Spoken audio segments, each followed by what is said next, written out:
nothing is taboo. They believe in eating dessert before dinner and wearing the bikini.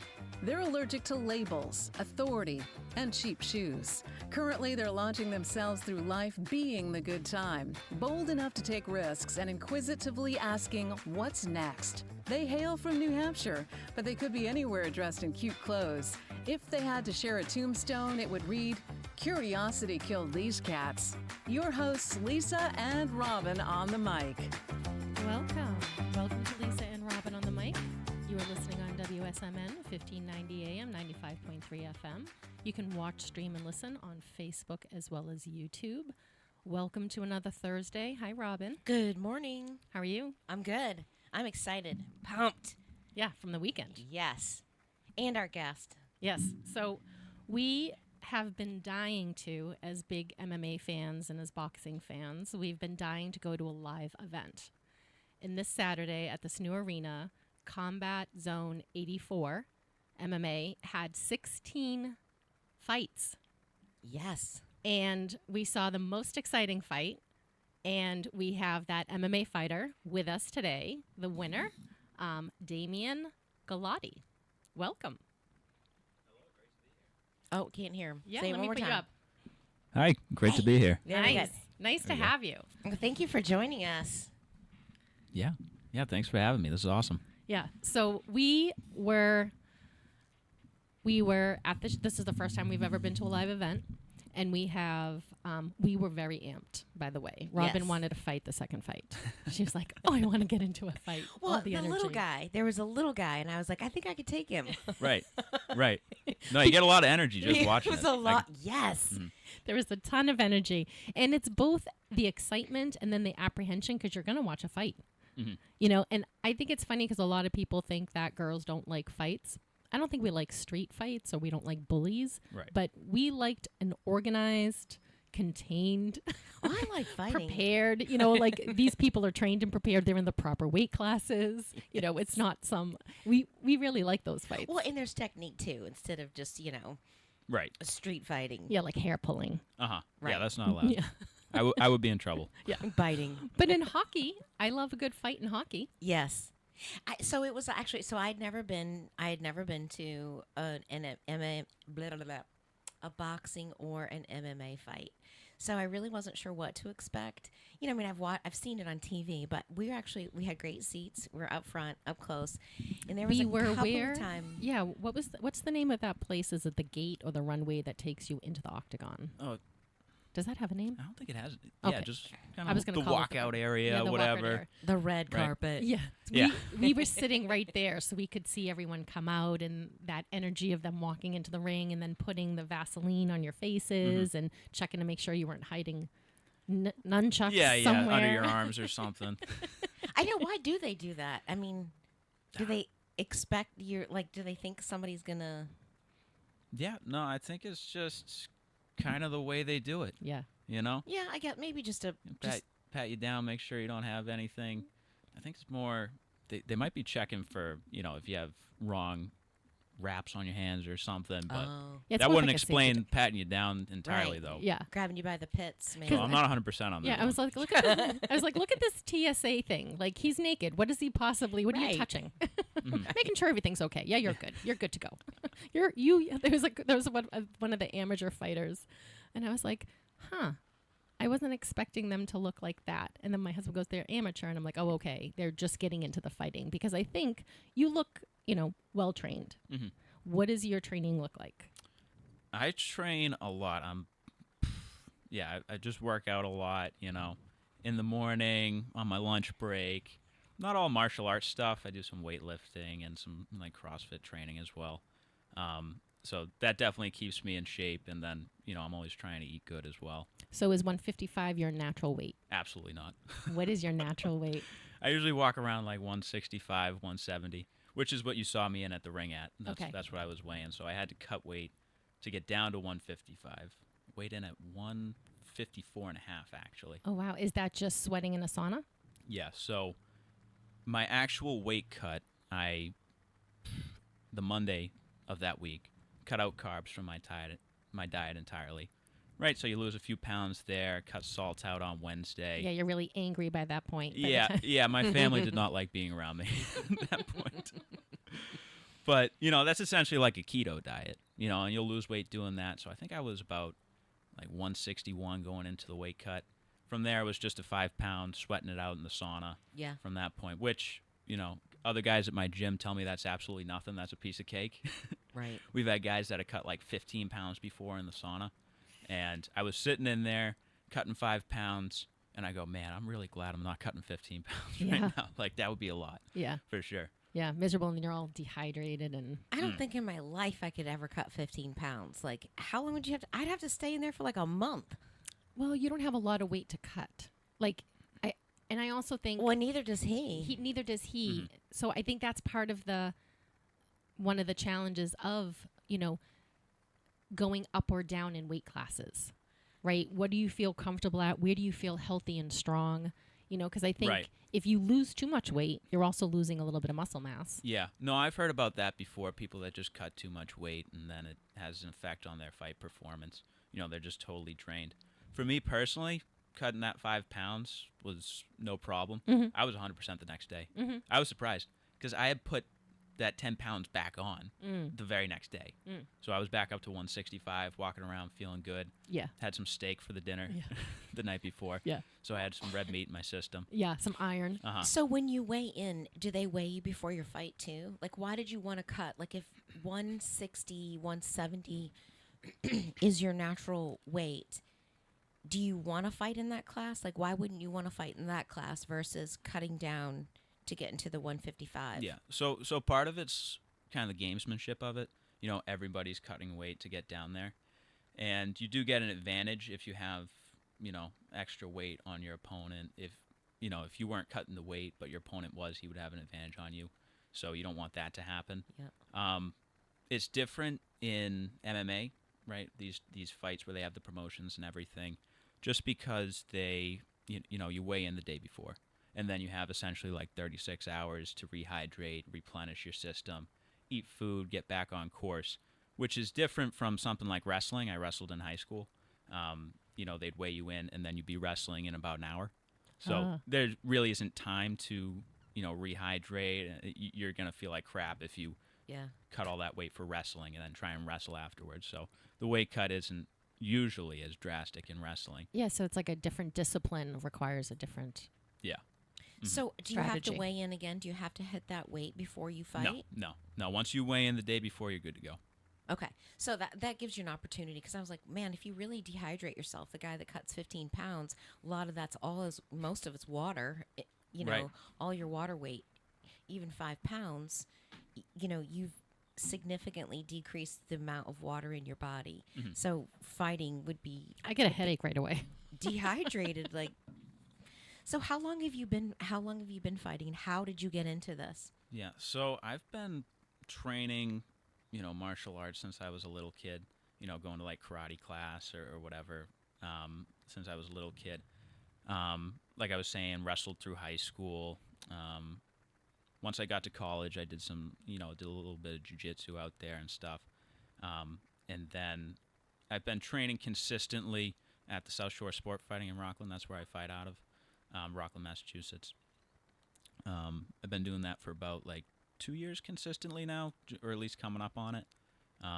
And so that's just mixing everything together. And it helped that I had, the wrestling background to go into it. Because honestly, that's probably the best base you can have if you're doing mixed martial arts. Yeah. Wrestling just gives you, discipline. It teaches you how to cut weight, how to distribute your body, strength, endurance, everything, like you name it. So that was definitely good going into it. And then I was able to, make the transition. So what made you decide to pull the trigger to say, all right, I'm going to do MMA? Well, this was something I've been wanting to do to do for a few years now. I remember back in college, I'm like, yeah, like I'd like to do this at some point. Of course, my mother was like, "You're not doing this," but Don't bring- I college. know. I was just thinking, mothers and Yeah. aunts are like, not that face. Don't get punched in the I know. face. The teeth. Yeah, she's like, I don't want you wrecking your brain before you get your diploma. So, so I had to hold off until I graduated at Right. least. Right. But yeah, it was definitely something I had always wanted to do. So I'm glad I was able to actually do it Got a over bodyguard the weekend. right here. Yeah. So one of the things that we were discussing before we came on the show, Damien and I, was that when I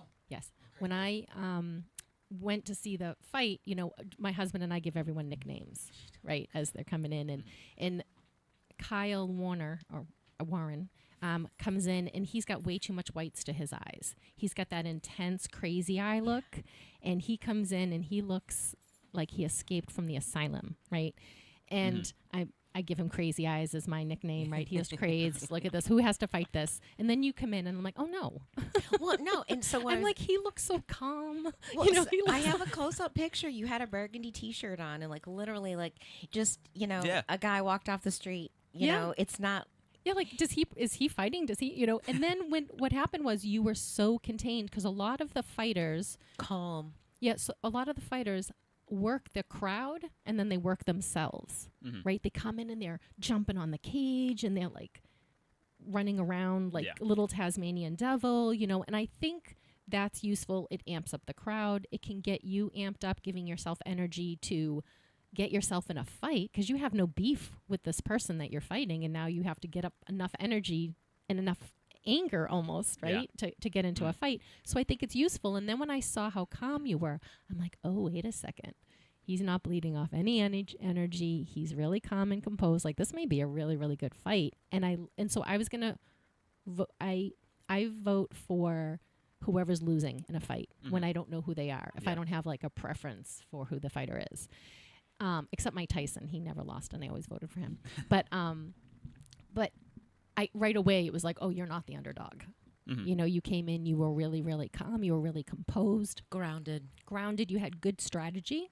Yeah. So can you tell us a little bit about the fight? Yeah. Well, it was interesting, like underdog or whatever. I found out the other day they had some kind of poll before the fight or whatever. Like people at the fight were voting on who they thought was going to win. Only 8% of the people thought I was going to win the fight just by looking at me. Well, no, it was looking at the other guy. Well, yeah, that's the thing. And to be honest with you, I watched the fight again afterwards. I got a video of it, and I saw Kyle walking out, and I'm like, man, I'm glad I didn't see him walking out because I would have been scared. That's what we saw. Yeah. I'm like, oh my gosh. Yeah, no, but of course I come out, it's like I'm running for office and I'm like shaking everybody's hand. I just loved the experience. It was so crazy. Like, you're standing behind the curtain and, I wasn't getting myself worked up, but a little nervous behind the curtain, getting ready to go. And then this was my first fight, so it was the first time I ever did the walkout. That was your debut fight? Yeah. Holy cow, Awesome. It makes it even better. This makes this even better. Tell your story. Okay, sorry for the interruption. Yeah, but anyway, so you get you like moving around a little bit behind the curtain, and then they start playing your song, your walkout song, and you come walking out, and just immediately, any nerves that you had go away entirely. You're filled up with this energy. You're totally invigorated. It was the craziest feeling I've ever experienced. I felt like I could have taken on an army or something. It was crazy. And of course, I had my best friends. They were sitting ringside, so they were like right by the like line in the walkout area as I was coming out. So I couldn't help but smile. I was like, this is so cool. Yeah. This is so cool. I've been wanting to do this for years, and now I'm doing it. And God, it gives me goosebumps. That's cool. So what was your walkout song? My walkout song is something you've definitely never heard of. It is Stupid by Snot, and that's stupid with 2 O's. No. All right, we Yeah. gotta No look it you. up. No you. No you. Yeah. That's how stupid it is. It doesn't even spell it right. Originally, I was planning on walking out to Holy Diver by Dio. You might have heard of that one. James Dio back in the 80s. That was a great song. That's actually, when I was wrestling, we ran out to that on my senior night, and so I've been partial to that one. Yeah, your fond memories. Definitely. But then my dad's like, no, I got something better for you. Yeah. Like, listen to this. And I go, you're right. Yeah. You're right. I'll go with that one. I'll go with Nice. that one. And it definitely got me pumped up. So Yeah. Do they give you nicknames or do you give yourself your own nickname? Like, yeah. So usually it's the coaches. Yeah. Your coaches decide. does your coach have a good nickname for you? Yeah. So Well, so my ring name is Damien the Omen. Oh, I right? like that. Right, the Omen. And it was funny because we were behind the curtain, and I was, with my coach Bill, and he said to me, he's like, we were standing waiting to go out, and he goes, "You given any thought to a name yet?" I go, "I thought Damien the Omen had a nice ring to it." He goes, and he's just like the coolest, like doesn't get too excited one way or the other. He's like a genius when it comes to, cage fighting and everything. But he's like, "Damien the Omen." He's like, "There was a Damien the Omen here 20 years ago. He's gone now. You can be the new one." Awesome. That's That's gonna be your name. awesome. Yeah. That But, is awesome. I'm sure if you're familiar with the movie at all, like that's, Yes. yeah. Yeah. I love it. I love it because you need your fight. And talking about the fight, it's like, okay, you have a couple of I got to back up. The great thing about all the fights were, as someone watching, everyone was into it right away. There wasn't a lot of circling around. Everybody was in there to fight as soon as possible to try to finish it as soon as possible. And I thought that was great considering even the first couple of fights were the amateur fights, and then we went to pay-per-view, Right. which is where you were. But even those amateur ones, they were like, I'm going to go get my head smashed in. I'm going to go smash his head in. I'm going to bring him, there was a lot of that. There was a lot of blood. There was a Yes. lot of blood on the mat. Yes. Oh my gosh. I saw one of the fights after me. This dude was absolutely leaking. It was just like puddles and puddles of blood. And then I said to my husband, when the next group rolled, they're grappling and they're rolling in it. And I was like, right away, my brain would be like, oh my God, I'm on all the blood. Like I wouldn't even be able to be in the fight and I would get choked out as I was thinking, oh my God, I'm rolling around on all the blood. I thought like it was exciting and it was cool until I saw one guy and he was bloody. He was facing us and you could see his eyes. And the minute I could see somebody's eyes, then I'm like, okay, I'm done. Uh-huh. I don't like to see the pain and I don't like to see the hurting. Yeah, and when you really get rocked, for a second, your eyes are not placed where you are for a second. Yeah. That there's that rocked, and your eyes are like, I can have a Snickers or, and you look so innocent in that moment. Yeah. Well, to me, it's You're not. you're like wide-eyed. Yes. Well, You're it's not about wide-eyed. the you're at the point where it's not about the loss anymore. It's like I'm in pain. It's like an animal. I think Yeah. when an animal's hurt and you see their eyes and you just see this human being in there hurting, and I'm like, okay, stop. Yeah. So she was wanting to fight for all of the fight. She's like, get me in there. I want to fight. Except someone got really, really rocked. She'd be like, oh no, stop the fight. Don't let them fight anymore. Yeah. So she had two opposite ends of the extreme. And I'm like, no, they signed up for this. Right. They either got to go down or they're going to fight back. Those Right. were my options Well, for that. that's the thing. Like, you're so vulnerable at that Yes. moment too. You're like half naked in front of a stadium of Yeah. people. And you get your bell rung or something. And you don't know how the crowd is going to respond to you either. And like, do they prepare you for people booing you and people, shouting out? Because I think that, Can you hear that? Like, is the crowd zoned out or is the crowd part of it? So some of the noises came in. Like, I definitely heard people like trying to chirp me and stuff, which was fun. I just think it's hilarious. Yeah. Especially like on social media or something. Like, oh, I can't wait to see you get your face split open I or something. know. I just And thought, you're like, I don't have a bruise on me. yeah, I'm still pretty. It's fine. I'm still pretty. You know? My nose is still perfect. Right. I just think it's the funniest thing. I don't take it personal at all. But does part of your training help to tune that out? Like I know like Tiger Woods, his dad would, when he was kid, his dad would call out shots in the middle of his backswing and all the stuff. Because, the protocol, like you got to whisper silent on the golf course, don't fart because it might interrupt somebody in their backswing. So I just, Yeah. No, well, the thing, once you get in there, you're like, I was pretty locked in once I got in the cage. It's essentially like, I don't want to say tunnel vision because tunnel vision, if you had tunnel vision there, that would be bad. Focused. Yeah. Yeah, you were just focused. Like, I couldn't see the crowd at all. Like, Yeah. From my peripheral, it was just like totally blacked out. Like, I was locked in on my opponent. I was ready, for the fight. And some noises would come in here and there. I'd hear people shouting or whatever, but it didn't really affect me. So the guy behind us was yelling instructions the whole time. His friend was Nick. I forget his last name. I could look it up on the scorecard. But he was yelling to everybody. He would pick someone that he would like, and then he would give them instructions. Like he was the coach from behind us. And some of the ones were so funny that I was thinking, he was a color person. They should have given him a mic so he could announce on the side. He was awesome to be in front of. He was hilarious. We had a good time with him. Yeah, you get the good play-by-play. Yes, but and it's funny. I don't know if you know this, but I used to kickbox, but it was more for a workout. But it was at a kickboxing studio. But I never let anyone hit me in the face, so I never actually fought. Yeah. But I did all of the work. I just didn't let anyone hit me. Right. I'm not getting hit in the face. Yeah. So how do Losing you a tooth. prepare? How do you, when you train and how do you prepare for taking those hits? Do you get hit a lot at this? Yeah. So where I train, you know, if we're it's different when you're grappling. Grappling, you can go 100%. You know, because you go to the tap, which is great. Something like kickboxing, though, it's tough to go 100% all the time because you know if you get knocked out multiple times, you're not going to last very long. Right. Yeah. So that's one of the things you usually have to take lighter. Although my gym definitely does have guys that just like to go 100% all the time, which is good to go with them for the purposes of stepping into a cage and fighting somebody that's trying to take your head off. So I was familiar with that experience. At least someone trying to actually come at me and hurt me. But leading up to the fight, weeks leading up to the fight, you definitely draw it back. You don't want to risk getting injured before the fight or anything. So I was taking it easy, a couple weeks leading up to the fight, just in terms of the sparring aspect of it. Do you do a lot of boxing? Yeah, so we'll do kickboxing usually at my gym.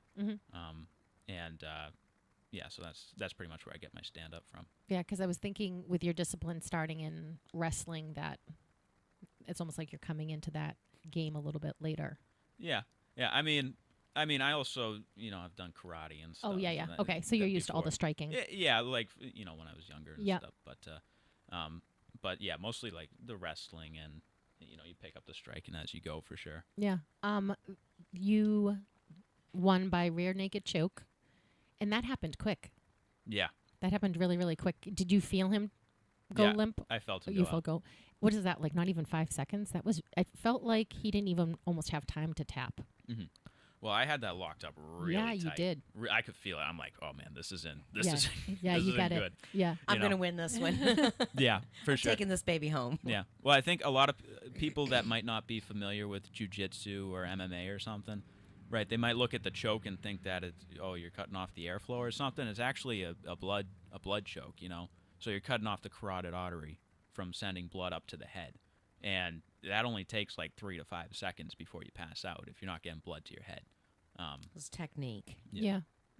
And I do think everyone thinks that it's because it's called a choke, they think you're blocking the air supply, but you're actually blocking blood. Yes. Because if you took in a big gulp of air, you could hold your breath for a minute if you trained and still be fighting without air for a sec, for a few seconds. So actually just in having this conversation, I was just thinking, because she and I both commented, how do you prepare yourself getting into the ring and there's no anger towards this other person, but I'm like, that's what you've been training for. Is okay, it's your job in a way. And it's also probably a little bit of respect. You're a really good fighter, I'm a good fighter. We're coming in as almost like two warriors, and we're battling it out. Yeah, I like to think going into it. I was thinking of nameless, faceless opponent. I'm just going in there and I'm doing what I've been training to do. And I think one of the things that was most helpful for me, I don't know if anybody's heard of law of attraction or whatever. Yes. Oh boy. Manifesting certain outcomes and things like that. All right, that's fantastic. I'm in good company. Dude, that's my juju, man. I'm like, We're awesome. But I just the weeks leading up to the fight, I would think about what I was going to do, how I was going to react. I would dream about it. It was just, what's going to happen in the cage. And to be honest with you, I thought the way that I finished that fight with the rear naked choke was probably the most likely way I was going to win that fight. And I was thinking about that exact outcome. I thought about the choke out. I dreamt about the choke out. I dreamt coming up and cutting my throat at the celebration and everything to a T. And then it was the coolest thing. It actually manifested and it happened. I'm like, this is an out of body experience. Dude, I got goosebumps, man. Cause I try to live my whole life that way. Yeah. So that leads me to my question. I was going to ask earlier. You know, you see a lot of these guys come out of there and they've like it's almost like an adrenaline dump. You've given it all. You've left everything out there, but it's still physical. Like you're physically drained and tired. Like you've used up all of that energy. But after the end of fights like that, there's been so much hype and so much adrenaline going. What do you do to calm the mind? Mm-hmm. Yeah, well, my friends bought Wendy's for me afterwards. Awesome. So, Perfect way. Perfect.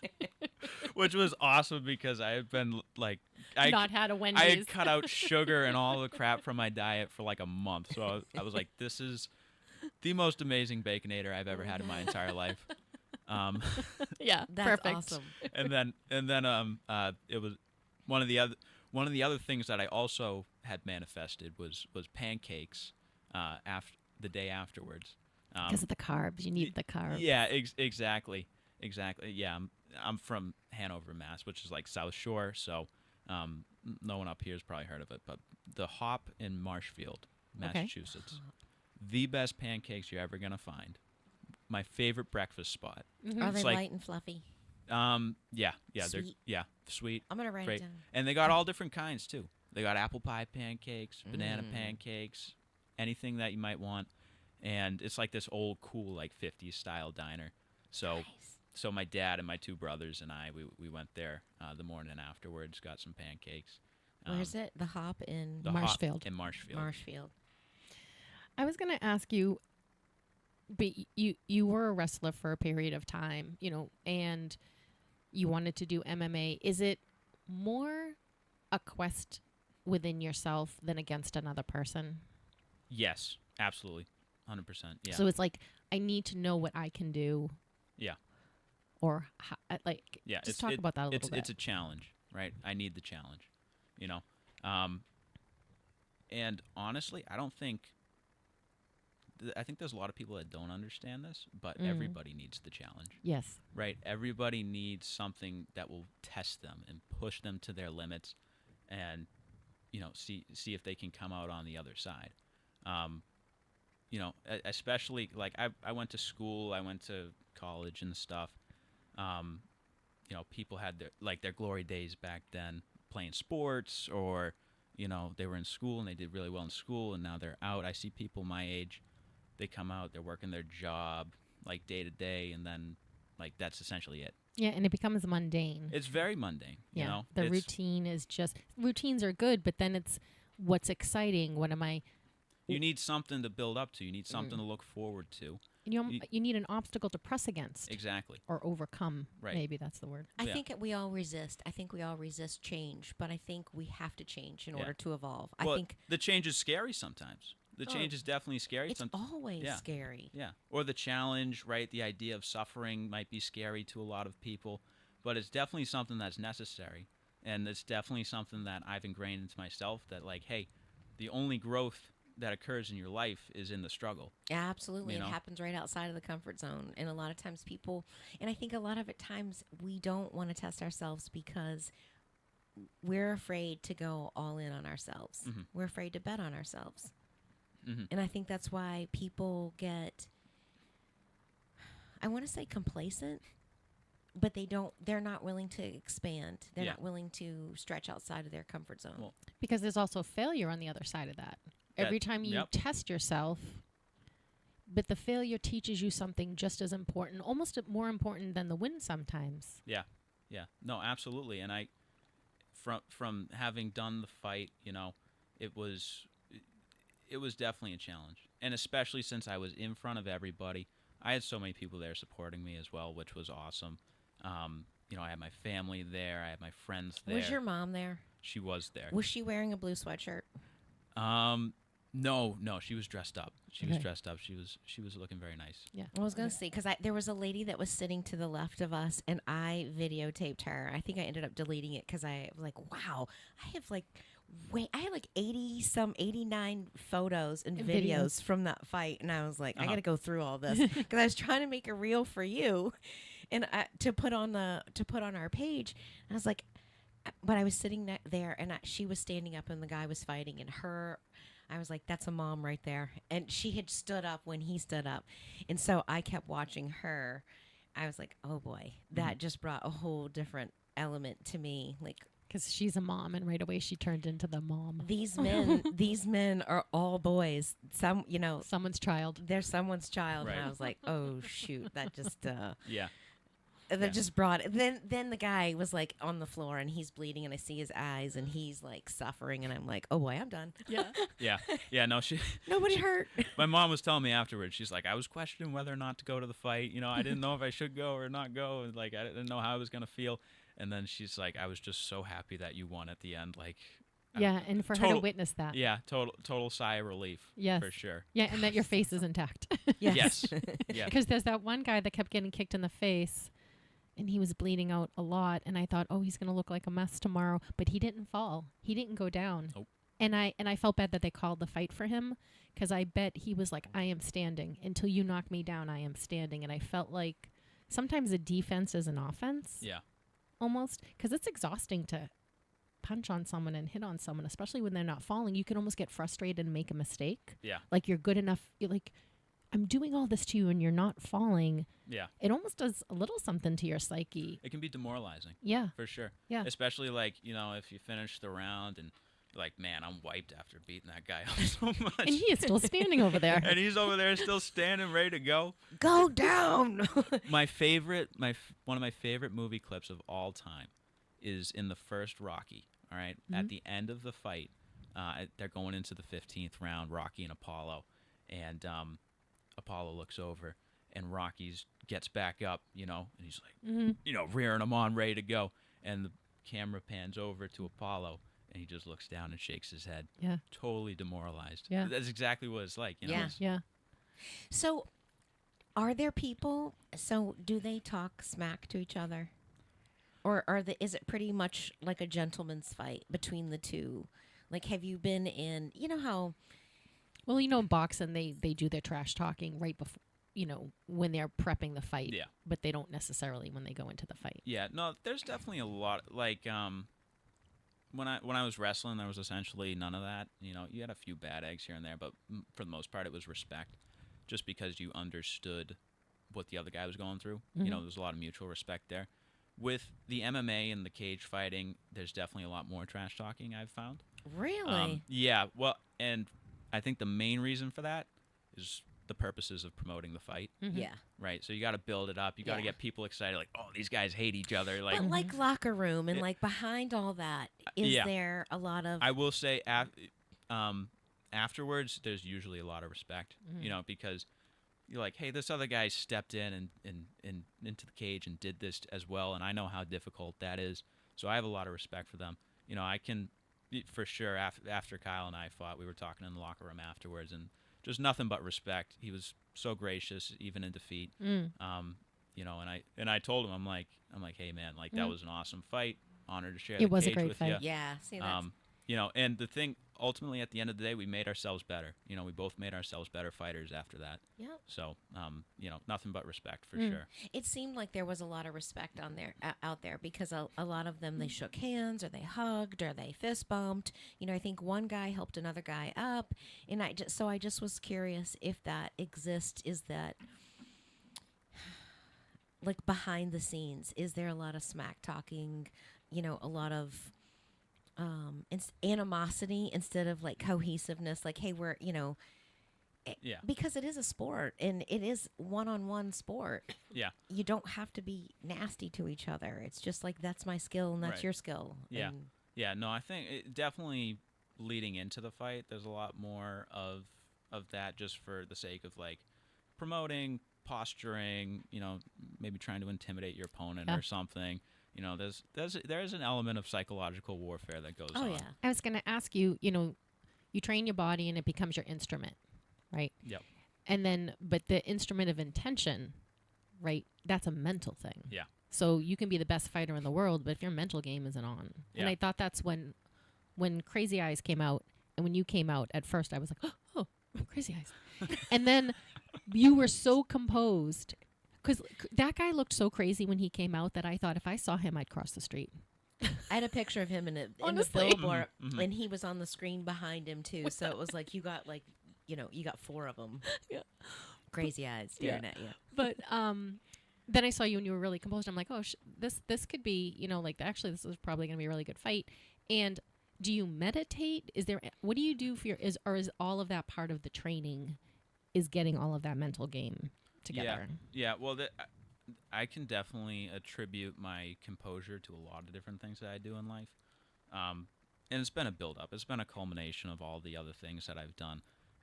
From wrestling in high school, I got used to competing here, and just my training in general. I'm confident in my abilities from doing all the training that I did. Honestly, one of the other things that I do that I felt was extremely helpful to my success in cage fighting, or at least in this last fight, is like open mics, singing, playing guitar. That's one of my Really? other hobbies on the I was side. gonna say, I'm Yeah. like, Yeah, no, I love doing that, and I go to open mics every week. Really? Yeah, and so I'll go up and sing and play the guitar for everybody, but it's just you up there. You're in front of a bunch of people singing and everything, and that was nerve-wracking at first as well. Now I'm calm with it, but that experience of being in front of people and getting outside of your comfort zone Mm-hmm. definitely lends itself to all other aspects, even in like a cage fight, for sure. Because if you go into the cage and you're not calm, you're not thinking clearly, Yeah. it doesn't matter how much you trained. If you can't, function. if you can't get your mental game right, then you don't. It has to be, it all has to work together. Yeah. Well, that's why some of the guys on the biggest stage, there's probably people that are technically better than them. They just can't handle the pressure. But someone like Conor McGregor or something, he's coming out there total 100% confidence, fully believes in himself. Right, his mental game is sharp, for sure. Yeah, and I think in the fight you've got to keep your mental game, because I think there's also you can get rocked, you can get. You go to step and they do something and you walk into something. Anything can happen in a fight. Yeah. And that's the beauty of a fight, too, is that it's all up for grabs. Yeah. You Absolutely. know, and you can never make the same fight twice, Well, I think right? Because it's so dynamic and organic and it's happening, and it's just. Well, I think like with anything, I think how you do anything is how you do everything. And a lot of people will focus on just in sports, sports alone. Some people, they'll train and they'll do their body and they'll do their diet, but they don't do their mind. And I think you have to have all 3 of those things in anything you do in life, whether it's a new job, whether it's putting yourself out there, and it's the sport, it's preparing yourself. We often slight nurturing and taking care of our mind and getting our mindset right. Yeah. And I feel like, to me, maybe I'm wrong, but I feel like that's 90% of the game in anything you do. Well, it's a trinity, really. And I can remember even from like karate. It's mind, body, spirit. You have to connect all 3 of them. Right. Right. If one of them's out, then the thing collapses under pressure. Yeah. So you have to make sure all of those are squared away. Yeah, you'd be surprised how many people don't. They're like, I'll just build more muscle. Right. And So a lot of guys, not a lot of guys, but a lot of people. yeah. And the reason why I brought up my kickboxing thing was like they had said to me, you'll never test yourself if you're never in a fight. And I'm like, I'm not doing this to test myself. I'm doing this to work out and lose weight. But I liked the skill building of it as a, it wasn't just the workout of running or, doing rowing or something like that. I felt like I was getting like, oh, nobody better stop me in the street. I might surprise them, right? Yeah. Just a girl on the street doing whatever. But I liked that, but I would never test myself on it because I thought it's really honest and real. And the dynamic piece of it, that anything could happen. I was like, I don't want to lose my teeth. I don't want to lose anything. Like I felt really. I know you have mouth guards, but no, there's some getting hit serious in the structural face. damage Yeah. that could happen. I'm like, getting hit in the face to me is just like, please don't hit me in the face. I know. Look what happens when I get ants. But I respect it so much. And so tell me a little bit, what kind of music do you like to sing?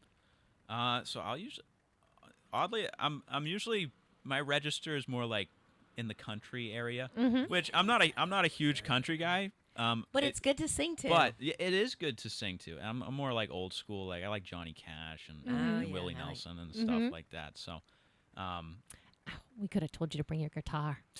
we have one out there. We do have one out there. do you really? We do. Yes, we have butchered it quite a few times. Oh, should we go get it? I'll go get it. All right, wait a second. Oh, Do you feel cool. like playing? I'll play something. Oh if you my want God, me this to. is awesome. Do we need an amp and a cord? I don't know. I think it's an electric guitar. Is it an electric? Do we have a regular guitar, not an electric one? Oh my God, this is so much fun. Yeah, I usually play acoustic. So I just Yeah. go up there. We'll see. We'll Yeah. see. I bought drumsticks because I'm just going to start playing the drums when I come in here one day a week. Is it electric? Are we going to be? That is an electric guitar. Yeah, we won't be able to hear it. I don't think, right? Yeah. We can't? I don't think so.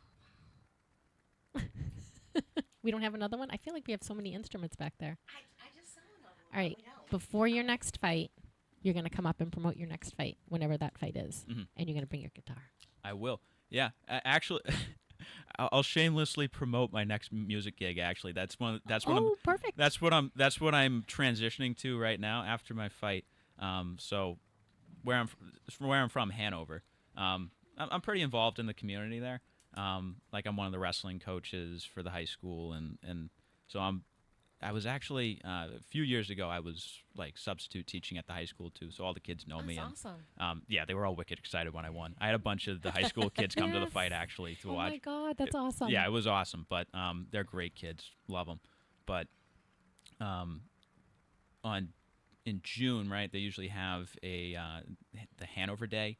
It's like this big festival and carnival and everything. So they're gonna give me a slot to go up there and play some songs in the And afternoon. What day is that? June what? June 22nd. June 22nd. Yeah, Where's this? Hanover? Hanover, Massachusetts. And a specific location? Yeah. So it would be. It's in like the center of town, Okay. Hanover Center. So it's like Yeah. a parade Yeah. or a Yeah, party or it's something. yeah. Everybody will know where it is. Yeah, Okay. it's like the big field grounds. What's it called? Hanover Day. Hanover Day. Yeah. All right. So you're going to play that. That's awesome. Do We'll you have have to any, put it- where do you do your open mics? Just like local bars and stuff. So I've made a lot of good connections there. Met some nice people. I tell you, it's like totally like a total dichotomy between like martial arts and then like singing. And I just love being. I love it. I love being in the two different groups because I started doing the open mics. I've been playing guitar for about like 6 years now. I started in college, and then I started singing, at least seriously, like a year ago, once I got good enough at the guitar. But I started doing the open mics at the beginning of this year, like back in January or February or something. But going in there, to like immediately, oh, you here for the open mic? Yeah, go sign up over here. This is how you do it. We have other open mics these nights at these locations, and everybody's That's so awesome. friendly and they're so nice. And then I go, wow, this is like the exact opposite of training at the fight gym. The first time you walk in there, like everybody's eyeballing you. They're like sizing you up. But like, I love it. You've Yeah. created a balance. You've created Yeah. so both of them are art. The Exactly. sport is an Yeah. art, but it's you've got such a balance, and you've got a soft side to that art, but then you've got such a physical side of it. And Yeah. I love that. I love that you seem curious and adventurous and want to expand and Yeah. want to grow. You always gotta push yourself. Always gotta put yourself outside of your comfort zone. And the thing, like, on its face, you might think, oh wow, like martial arts and music, like those are like polar opposites. I've found a lot of similarities between those two, and one kind of feeds off the other, and they both help each other in certain ways, and it's really cool. I think Timing. I feel like timing. timing for The sure. space, because But music, there's the space within, and I think in the fighting, there's also space, in a fight. Yeah. I don't know if that makes sense. Well, they're both but art forms. Yes. Well, but it's Yeah. a flow and a rhythm. flow. It's That's a a better- flow and a rhythm. Yeah. That's the biggest aspect I've taken away. Yeah. Is that once you get to a certain level, there's really no thought involved. Once you've trained it enough, right, you just react, right? This idea of no-mindedness, Yeah. right? You don't think about it. It's just second nature to you. Once you've played this through the song enough times, or Yeah. you've done the solo enough times, right? Your fingers just kind of move, and you're able to spit out the song as you go. You're It's- operating yeah. on a vibration. Mhm. Yeah, same thing with the fighting, though, right? Once you've done enough times, Right. like, oh, here comes this attack, here's my reaction. Didn't think about it. It's just, Right. Mm. Yeah. That's so you're beautiful. operating on a vibration. I like that. So she had an idea about the guitar. She must have scrolled down in your Instagram. Yeah. You did. Oh yeah, so I was trying to tag him, and I'm like, I got to get his name right. So I was like, is he on? Because when I first tried to tag it on Facebook, I couldn't find it, and then there was a little puppy dog icon, and I was like, well, I don't know if that's him or not. Let me go check Instagram. So then I went Instagram. I was like, oh, he's doing karaoke. Like, I'm gonna bring that up. Do you want New Hampshire open mics? Yeah, that'd be cool. That'd be cool. We're Well, meeting we'll a couple of restaurants and some Oh, other really? things coming on, so we'll bring it up. Yeah, Yes. yeah. So what do you want? So how far do you want to take MMA? How far? Like, it sounds like that you might want to do singing and guitar, like pursue. Yeah. Like, so what do you want? What's your All the things, right? Yeah, all the things. Where I'm at with the MMA, I'm very happy that I won my first fight. In each fight I plan on winning, but I'll take it as far as it'll go for sure. Probably wouldn't want to make a career out of it. I figure if I get like 2 or 3 losses, I'd be like, okay, I had my fun. Like that was cool, but I'm not looking to have permanent Brain damage. disfigurement or brain damage. Yeah. So as long as I keep winning, I'll keep going. Yeah. You know. I think you are going to keep winning. I think you have a great combination. I think you, like I said, I think that calm and that training and all of that, I think you have what it takes because you have all of the components. I think you have a mental game. I think obviously you're very personable. I know that doesn't translate into a fight, but I think that makes you really easy to coach, I'm sure. That has always been when people pick me out, they always assign that as my best attribute, my coachability, right? They're like, this kid listens to directions like nobody else. He knows how to take instruction and criticism very well. So. Yes, and that's huge because you can be the biggest guy or the whatever dude, but if you're not you can get in your own way really, really quickly. Mm-hmm. In a fight, especially so, right? But Yeah. your energy is open. You have an open energy. Like, you're just, I'm here. I'm open. Your energy that is conveyed is that you're open to receive. Literally, when you were walking up, I didn't even know that you were the fighter at first. I thought you might have been one of the group because you literally had your head down. Like, you had a burgundy t-shirt on.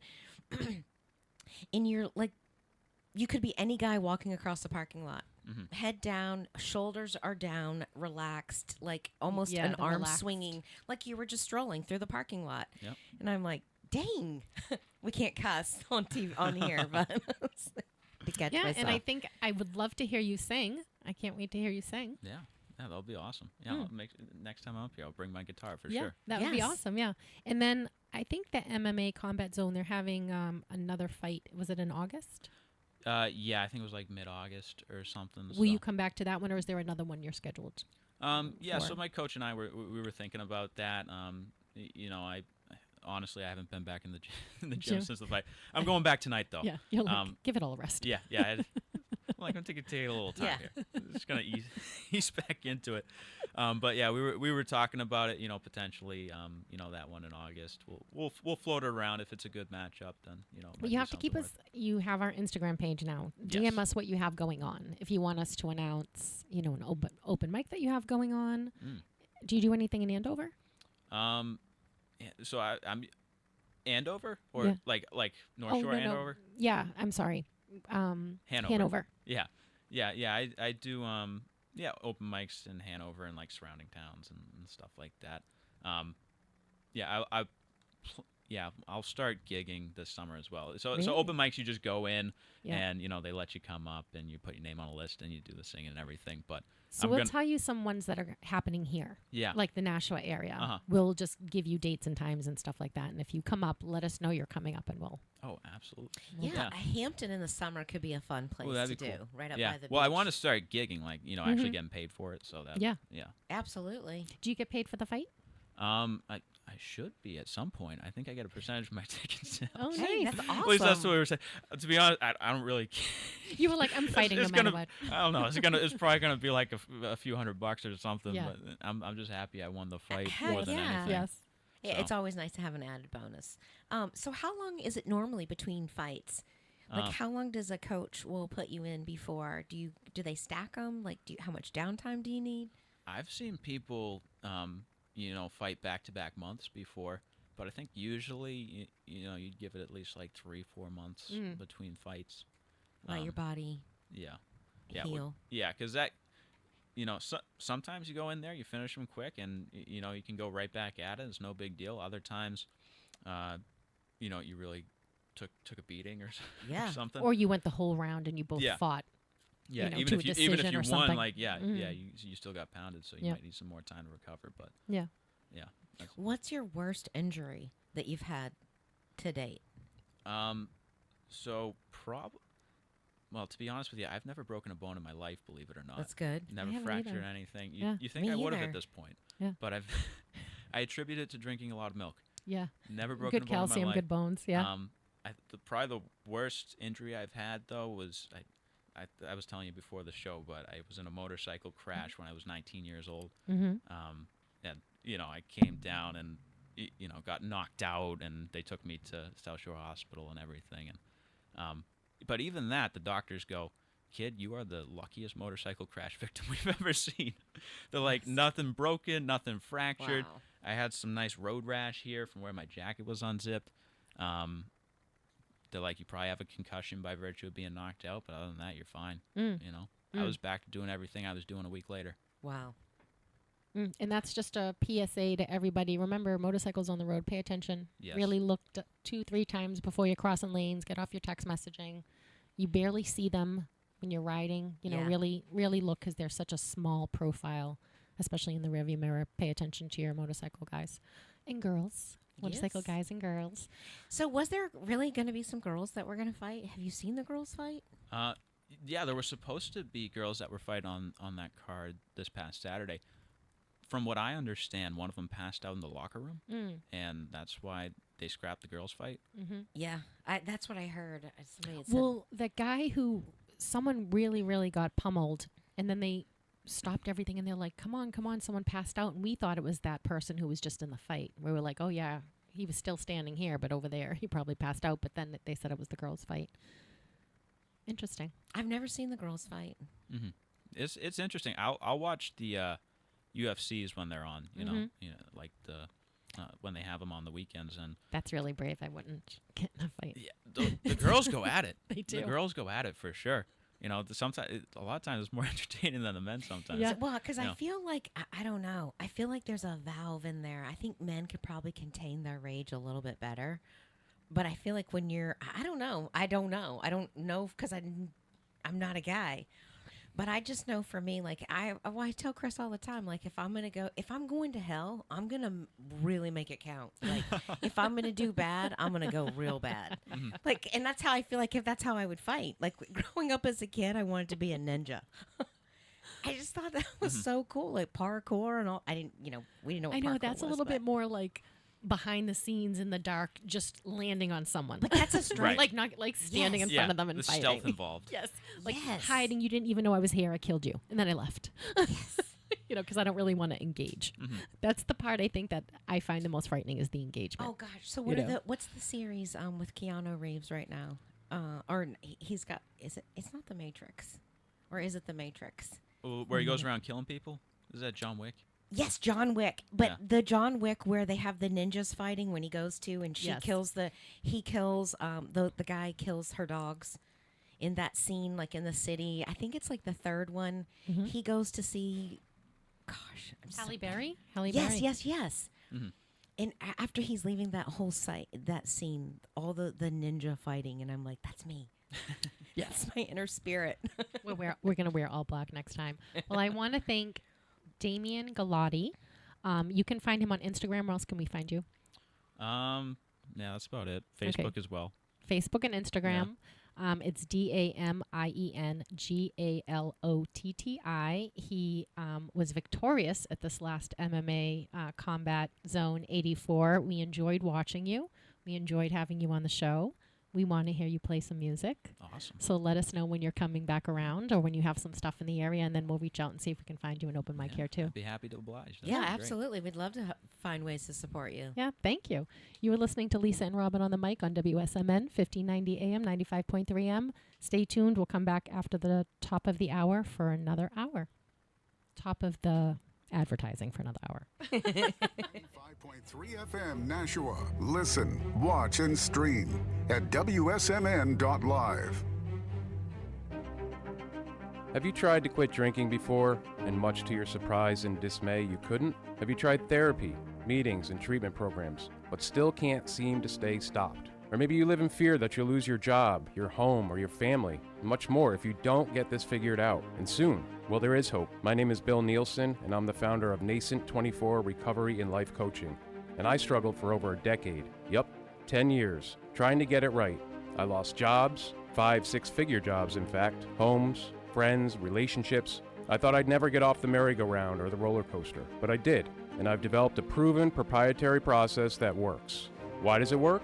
Because it addresses the root cause and not the symptoms. No more Band-Aids on bullet wounds. It's a 12-week journey that will transform your entire life, not just the drinking thing. I work one-on-one with every single client, and your privacy and anonymity are paramount. The great part is that you don't have to leave your home, your job, or your family. Text me the word recovery to 203-241-1266. That's 203-241-1266. Or visit my website, nascent24.com, NASCENT24.com. There is a solution. Take the first step. You won't regret it.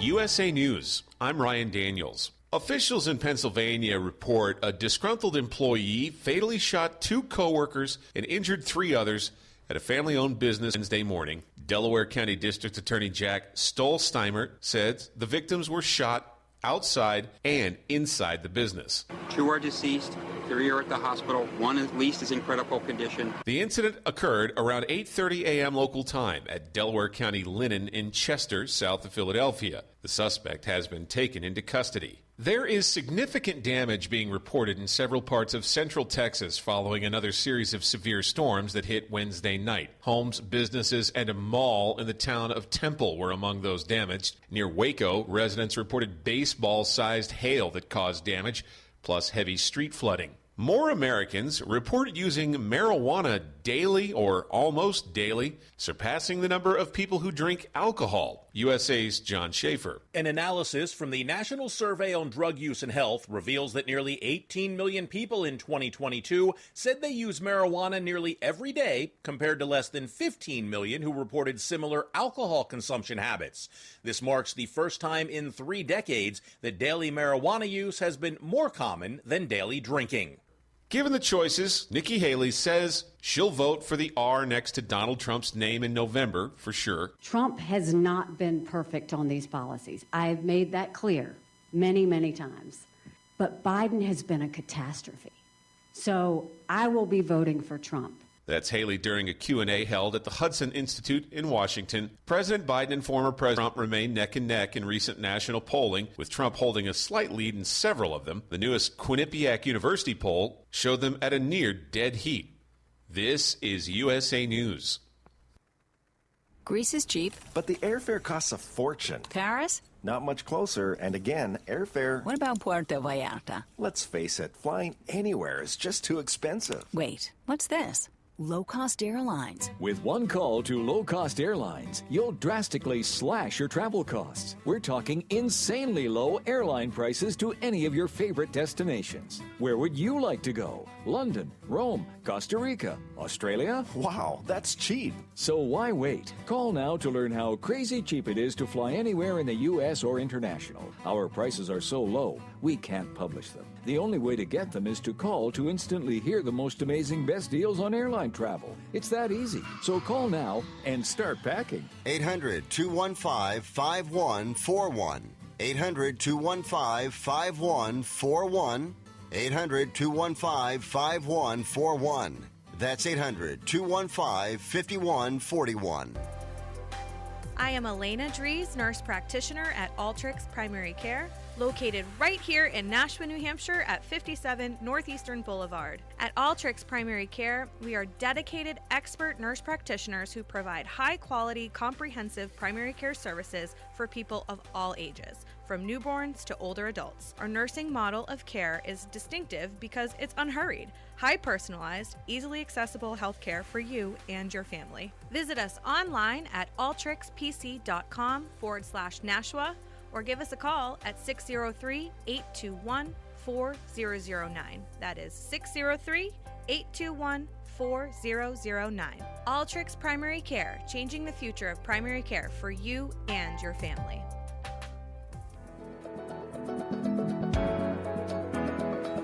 Are you or your loved ones in need of compassionate care in the comfort of your own home? Look no further than Heaven Sent Home Care. Heaven Sent knows the importance of personalized care tailored to your unique needs. Whether it is assistance with daily activities, medication management, or specialized medical care, our compassionate caregivers are ready to provide the highest quality of in-home care. The service provided by Heaven Sent Home Care extend beyond physical care. They also offer companionship, ensuring that you or your loved ones have someone to share stories, laughters, and meaningful moments with. Experience the peace of mind that comes with knowing your loved ones are in capable hands. Or visit us online at heavensenthomecarellc.com to schedule a consultation and learn more about the comprehensive range of services provided. Heaven Sent Home Care, where care and compassion come together.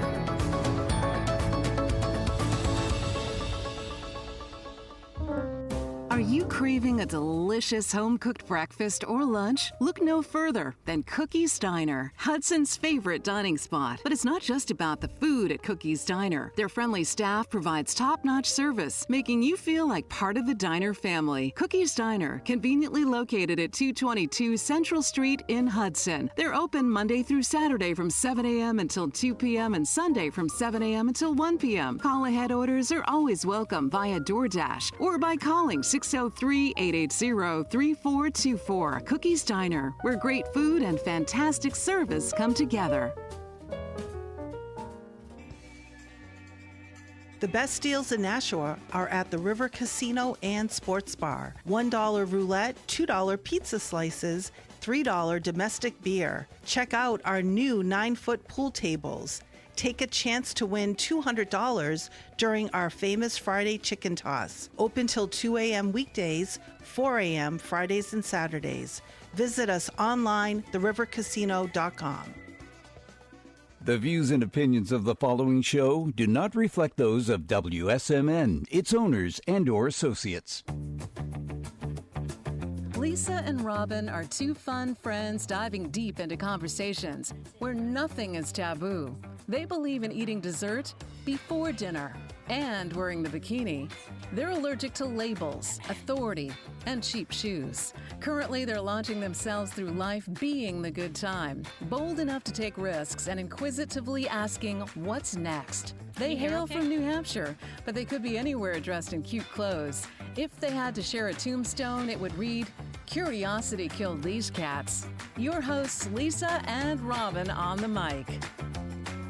Welcome back to Lisa and Robin on the mic. You are listening on WSMN 1590 AM, 95.3 FM. You can watch, stream, and listen on WSMN.live, Facebook Live, and YouTube Live. We are back for the second hour of Lisa and Robin on the mic, and we are here with Lynn Zimmerman and Jennifer Villarante from Greet Magazine. Welcome, ladies.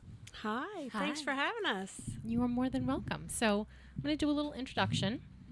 I think it was COVID. Ugly, awful COVID. Yep. Well, whatever was happening, I was hating something.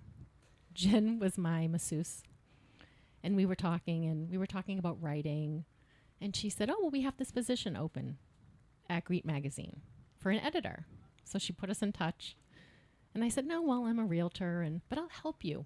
I'll help in whatever way you need help for, which you just fell in love with that idea. And then, so I started. Of course we did. Yeah. And then I started writing for you guys, and I became part of the Greet community, which Greet Magazine is a local magazine in Bedford, New Hampshire that basically features the residents in the community.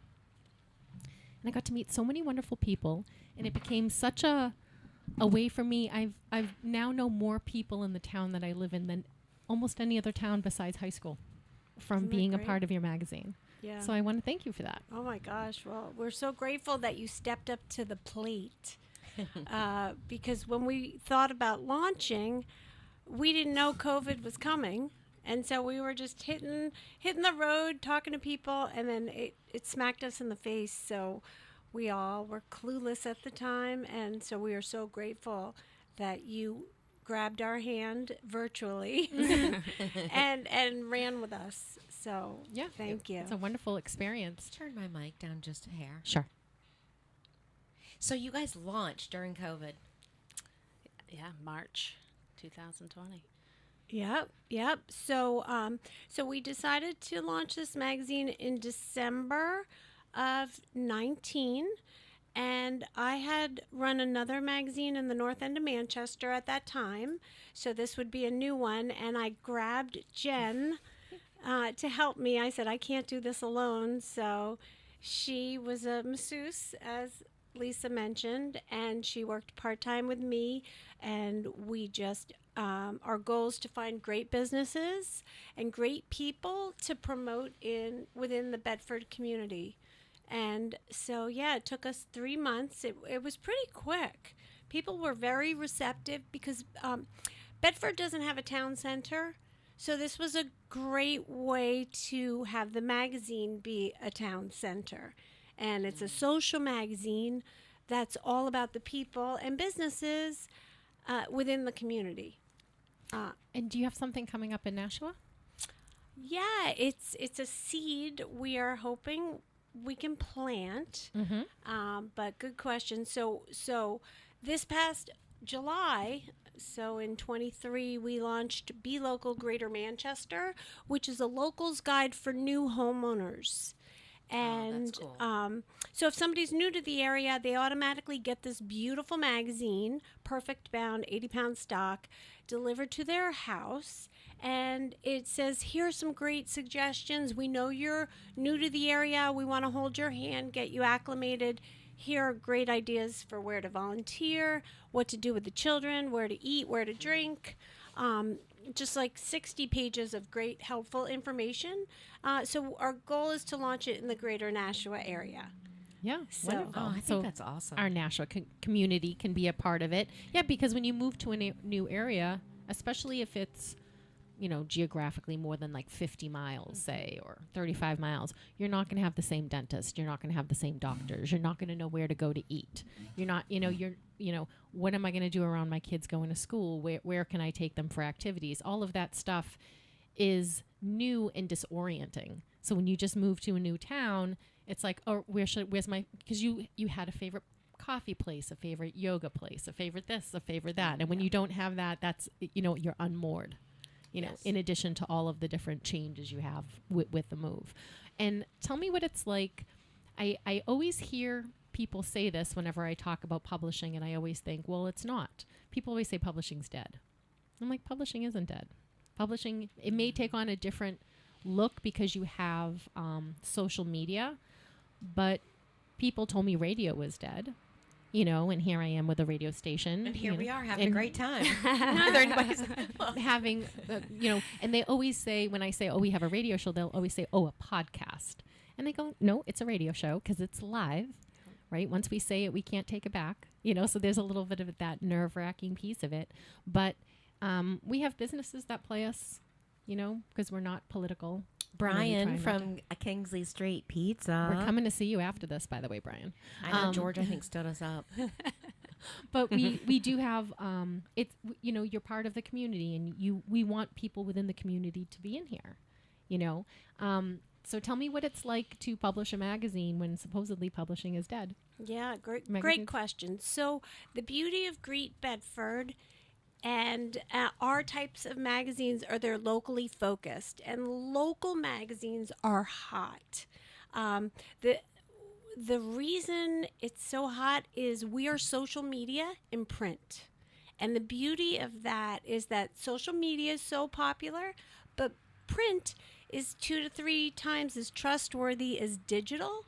So it's like everybody's monthly yearbook, People magazine, of actually people that they care about or they want to know about because it's their neighbors or it's what's happening in their community, and they get to know their people who are attainable. Yeah, one of the things that I find the most beautiful about it is when you find something on social media, good luck finding it again.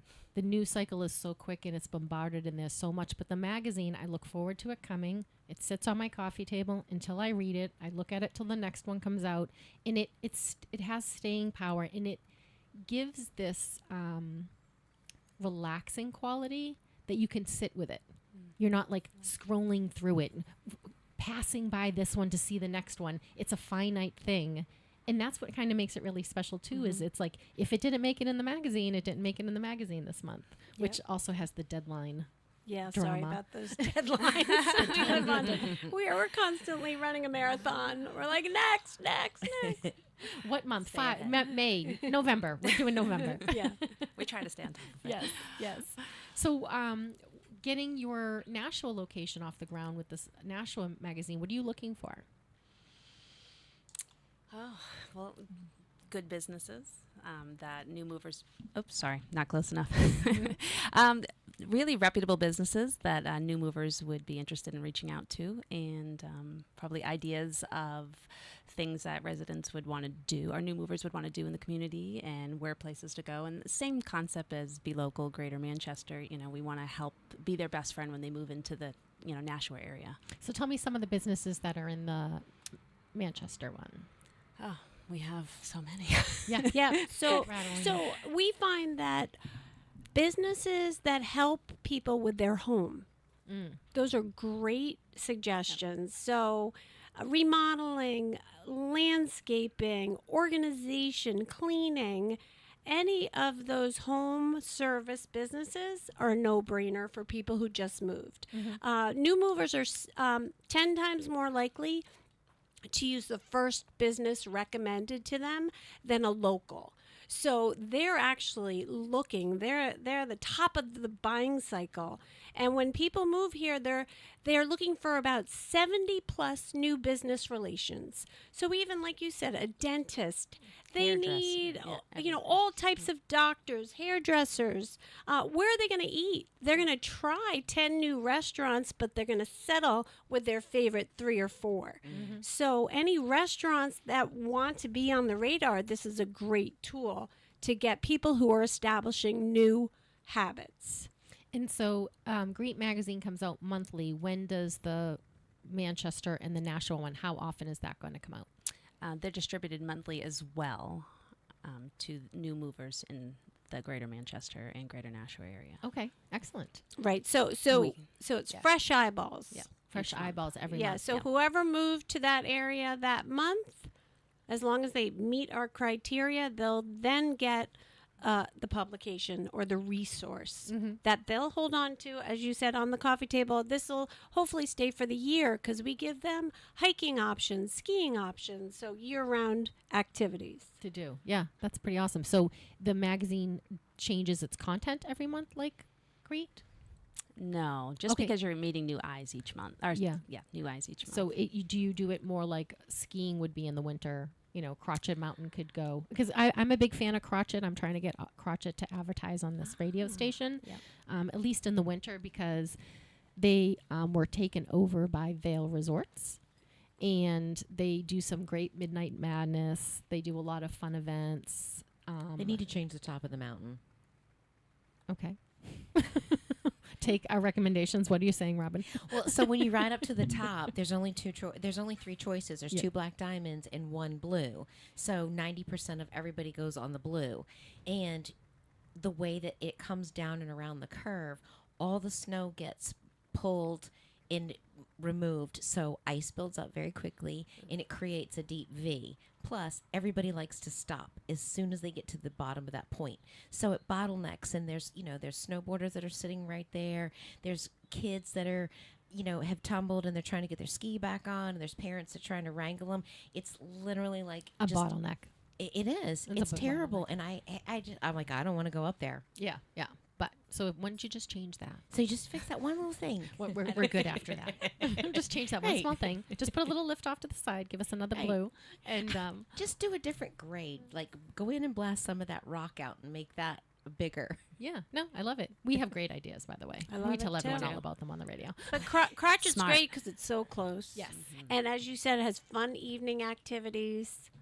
I love going to Crotchet, but every place needs every improvement. Yeah. Just a tweak here, just a tweak there. Chris is like, you don't ever go in and think anything's perfect. I'm like, no, everything could be enhanced. I'm just saying, here's my 2 cents. Yeah, if you can make it better, leave it better. Find it and leave it better. Yes, that's how I feel. So do you guys promote, like, do the walking trails and stuff, like the rail trails and stuff? Because I'm constantly looking for, where's a new place to walk? I Or rollerblade. Yes, rollerblade. Pepperell, that one right down here in Nashua goes all the way down to, goes past Groton. I don't know where it actually ends, but I think it's 12 miles long. Mm-hmm. Yeah, that is a nice long one. And there's a nice place, I think, right in Groton that you can go and get ice cream. Oh, nice. Be local. I wanted a copy of this so I can start talking about it. So we haven't written Be Local Greater Nashua. So we're do you looking need for tips? Or yeah. you Oh can- my yes. God, locals tips.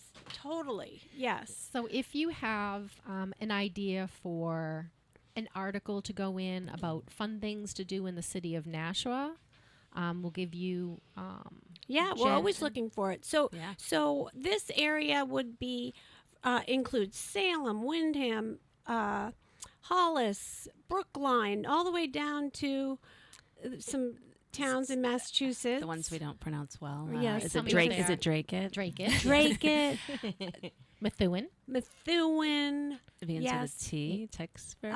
Tewksbury. Yeah, we got Tewksbury. it. Yeah. That's the one. So But we're there's a great bowling alley over in Tewksbury. I feel like that would be really fun. Okay, yeah, that's a great idea. Yep. So we're definitely going to tap into you when we get to that point. And you, Robin. Yes, I would love to. There's a lot of great little areas right around here. And there's also some really cool trails in Nashua.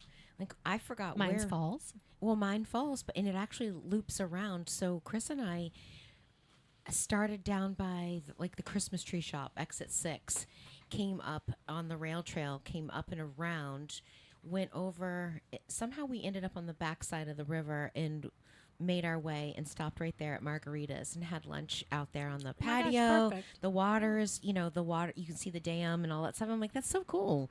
I just don't know if a lot of people know of these areas. And I think Milford has some great rail trails. It's just finding them. And Yeah. So have you connected with the Nashua Chamber of Commerce? I follow them on Instagram. I opened up an Instagram account, and we're slowly trying to reach out. Okay, so they need to contact you. Yeah, Like the chamber. Yeah, please. We had the Small Business Association reached out to our show a little while ago. So the Small Business Association, sometimes they listen. So if they want to reach out to you for Greet Magazine too. I'm looking through the... So for people to find us, they can go to belocal.com and then type in Manchester, New Hampshire, or Nashua. And then there's a form they can fill out. And then Jen and I can reach out.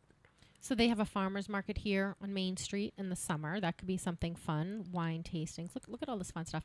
So I was thinking, who around here is just a wealth of knowledge to our listeners who want to write some articles that you want featured in the magazine because they take locals tips. Local tips. Yeah. Yeah. So if anybody's interested, they can fill out the form there. They can email us. Lynn, LYNN.Zimmerman, ZIMMERMAN at N2 or N2Co. CO.com. N as in Nancy, 2 as in the number 2, CO.com. Yeah. And we'll make sure to make a post of it too, so you can see it written down on Facebook. So if somebody goes to our page. Yeah, and I think so. I go to the Greet events in Bedford, and I think you need to start having some Greet events in Nashua.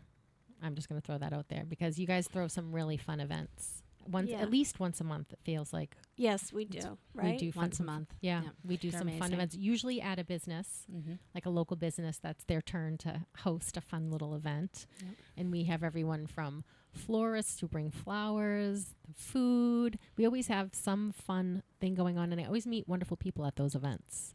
Yeah, I always see and it's good because I feel like we see the same people. You know, like I have to go so I can catch up with some people I haven't seen in town. Yeah.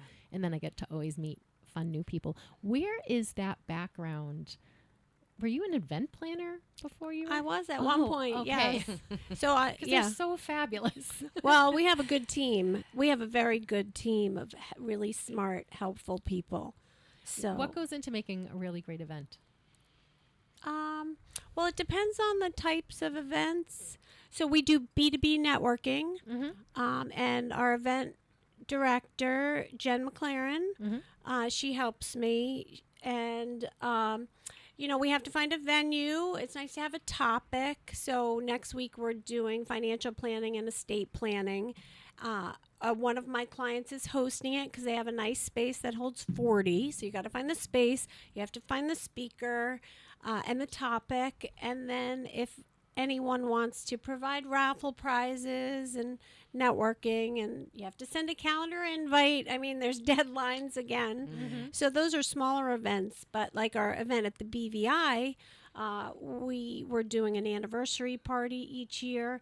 And we have a larger space at the Bedford Village Inn. They're a client of ours. They're wonderful people to work with.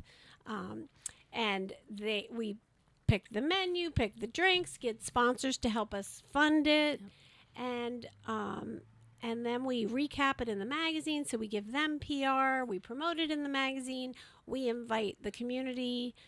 So we had about over 200 people from Bedford, and then our sponsors come, and everybody's just supposed to have a good time and talk. And that's the agenda. Yeah, and we always have a good time. I feel like the Nashua Country Club would be a great local community for like venues, and there's no better place, I think, to get to know people, especially if you're a golfer, but even if you're not, is to join a country club, like when you're new to an area. Yeah. I'm trying to think of some other fun things. There's a really great bakery over here. What's this bakery? Crosby? Crosby's Bakery. Ooh, I've heard of them. Really Okay. Crosby Bakery. Good to know. What was the name of that place that I met you at, Robin?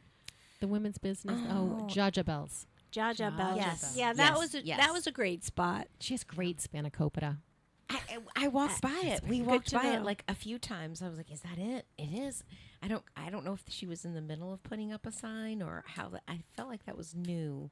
It was new location for her. I don't know, because she used to be over here next to and then I think a yoga studio went in there. I literally think she's on that corner, or it might be the next one down. I'm not really sure, but there's a lot of cute little shops that are popping up in here, and they're like right below us that's a new restaurant. Yes, Union. Is that called Union Street? It's Union Grill or Okay. Union House. I was here the other night at Nashua Performing Arts Center. I hadn't been there. Oh, I love it. We saw Zach Nugent, who's a Grateful Dead guy. Oh, that's fun. Yeah, so we had a really good time, and then we went to some brewery. Is it Patty's? Patty's, I think. No, is that Patty's? Right below it. Oh, it's right there. Martha's Exchange. Martha's Exchange. Oh. Yeah. Well, if you listen to Facebook, and there was a lot of bashing. Martha's just got a lot of bashing this past week. Why? Well, so I'm in Amherst, and if you listen to the town, somebody made a comment that if you're not a regular there, then don't bother, because the service was there, and it's got like 400 comments on it. So I was like, whoa. it's not just one or two people. It's got Yeah. a lot of comments on it. Oh, And I we was had like- a good experience. Oh, good. We've had a good experience. I love it. I love eating outside, and I feel like, thank God COVID happened for restaurants if you're going to bring something positive, because we used to go to Europe, and gosh, when I was 19, everybody's eating outside. I'm like, why don't we have more outside eating? Right. So, and I love it. And I think they have that little alleyway too, that they had put up lights and like wisteria and stuff. So it's really cute. But again, my big thing is customer service. We are lacking hugely in customer service. And just listening to the feedback, I'm like, they better change their game or they're going to start losing some people. Yeah, and you do want. So I'm always a parking person, so I'm a real estate person, and one of the things you always think about is where is there to park for a business? What's my parking situation, right? And they shut down. Ever since COVID, they bought these barriers, and now they shut down parking. But you're shutting down parking for surf to have outdoor seating. Surf doesn't open till 5, and they're closed 2 days a week. Right. So from 5 to 10 o'clock at night, 5 days a week, you've shut down an entire parking spot. So I understand the eating out thing, but your main street, you have no parking as it is. Yeah. I think you need to keep parking at a minimum, but that's my 2 cents on the city's parking But I problem in the think summer. we should also. I think they should be required to open. If there's you got want to be a solution to have some parking, Yes. like a parking garage. Like, I'm going to say let's maybe build a they should parking make garage. they do have one in the back. Well, maybe they should take the outdoor seating and put it on the roofs. I think that's would be great. nice. Okay, I think and that's then we great. can have the parking spaces back. I feel like Concord has nice parking. Mm-hmm. I It haven't does. been to Right, but I Concord in like how forever. I feel like you pull in vertically rather than horizontally. And you get a lot more spaces. Yeah. Yes, that's true. But they should move the seating to the roofs. So I have been agree. saying, I don't know, I'm selling a lot of real estate. We had this building, Z's convenience store is here at the end on Railroad Square, and they had a flat roof. And I kept saying to the owner, we need to have some kind of club bar out here. And he goes, why? So everyone could throw everyone off the roof. And I'm like, no. No. He's like, because he's thinking he's got insurance on the building. Right, insurance. And- But you just have and to I'm be thinking smart of- and research it Right. and put up barriers. But and everywhere we go in the South, we just came back from St. Pete's and Clearwater. Everything's on the roof. Yeah. We want to be on the roof too. I agree with you, Lynn. It's probably because they can't be on the roof all year versus Yes, only I a know. couple months of the I know. cost. But Well, I- they could do. You still could do. You know how Murphy's in Bedford, Amherst, that they have that outdoor bar.